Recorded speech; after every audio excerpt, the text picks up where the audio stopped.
Dans l'actualité de ce mercredi en Limousin, Poitou-Charentes, les pompiers de l'urgence internationale basés à Limoges préparent leur prochaine mission, le nord de l'Irak, où une vingtaine de palettes de dons seront envoyées la semaine prochaine, dans 2 zones de déplacés kurdes où vivent 60 000 personnes. Une équipe de 4 à 6 pompiers doit rejoindre les campements vers la mi-janvier. Ce témoignage à présent à Angoulême d'une grand-mère inquiète dont le petit-fils serait actuellement en Irak, histoire que nous racontent Bruno Pillet et Cécile Landais. Caïs, 6 ans et demi, vit en Irak. Il a été enlevé par son père, un garçon qui devrait être en CP. Aujourd'hui, c'est sa grand-mère qui témoigne pour dénoncer la situation. Elle évoque les différents messages reçus par sa fille qui n'habite pas en Charente. Il lui a dit, ici, voilà, ma terre maintenant c'est là, et on a un khalifa et tout, on suit le vrai islam, soi-disant. Et donc, elle lui a demandé quand est-ce qu'elle verra son petit. Il lui a dit, le petit ne mettra plus les pieds là où tu es. Tu le verras au paradis, tu seras fier de lui. Juste avant les vacances d'été, le père de Caïs prétexte un voyage au Maroc pour l'obtention d'un passeport. Rapidement, la maman et la grand-mère s'aperçoivent de la fuite du père. Grâce à l'aide d'une association spécialisée sur les dérives sectaires liées à l'islam, elles savent avec certitude que les photos ne viennent pas de France. Cette personne de l'association, Fouad, il a dit à ma fille, il a raison, il n'est pas en Syrie, il est en Irak. Et elle a dit, comment ça se fait? Il lui a dit par rapport à la décoration. Il y a un lustre, il y a des rideaux, c'est bien, c'est tout nouveau. Ce sont des bâtisses américaines. Donc c'est là qu'on a confirmé qu'il était bien en Irak. Pourtant, et comme souvent dans ce type d'affaires, rien ne laissait penser à une radicalisation chez ce jeune homme. Ils allaient danser ensemble, ils sortaient, il aimait vivre. Il avait la joie de vivre avec ma fille. Ils étaient un couple, un jeune couple normal.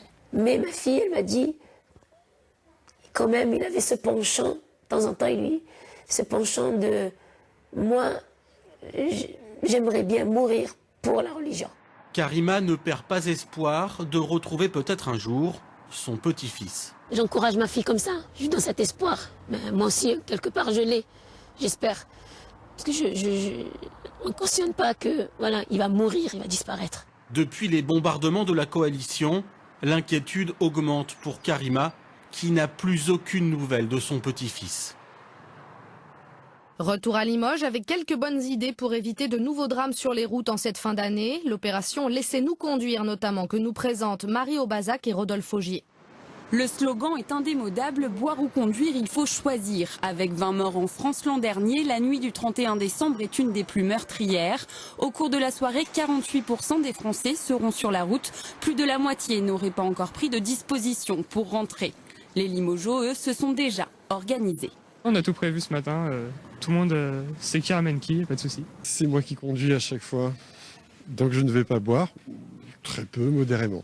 Tout le monde dort sur place, surtout, personne ne prend la voiture et on a organisé à la maison des couchages. Je vais boire, normalement si j'ai un ami qui habite par là, et moi j'habite juste en bas de la rue, du coup j'entre à pied. Pour encourager les consommateurs d'alcool à ne pas prendre le volant, la métropole a lancé l'opération Laissez-nous conduire. 2 lignes de bus gratuites sillonneront une partie de la ville toute la soirée. L'an dernier, 200 personnes ont utilisé ce moyen de transport. On a 4 chauffeurs volontaires et donc on a des rotations toutes les demi-heures ou toutes les heures. Ça dépend de l'horaire. À 2h30, ce sera toutes les heures. À partir de 5h du matin, ce sera donc toutes les demi-heures. Ce qu'il faut savoir aussi, c'est qu'on a un service de sécurité à l'intérieur des bus, ce qui peut permettre aussi aux gens de se dire je prends le bus en toute sécurité. Et il faut que ce soit la fête pour tout le monde et que ça continue le lendemain.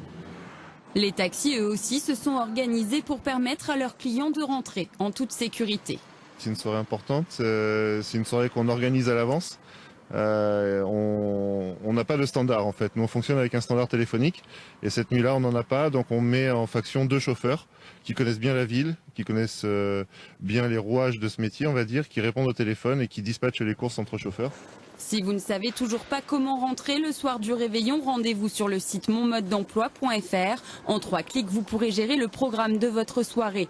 Par exemple, si vous prévoyez de faire un dîner entre amis, de bien manger et bien boire, vous savez qu'il ne faudra pas prendre le volant, mais choisir parmi une de ces solutions. Une idée justement pour le réveillon, direction Obja en Corrèze avec un millefeuille de foie gras de canard et magret fumé. Son créateur Fabrice Gobert a reçu le prix Épicure 2014 pour cette belle recette.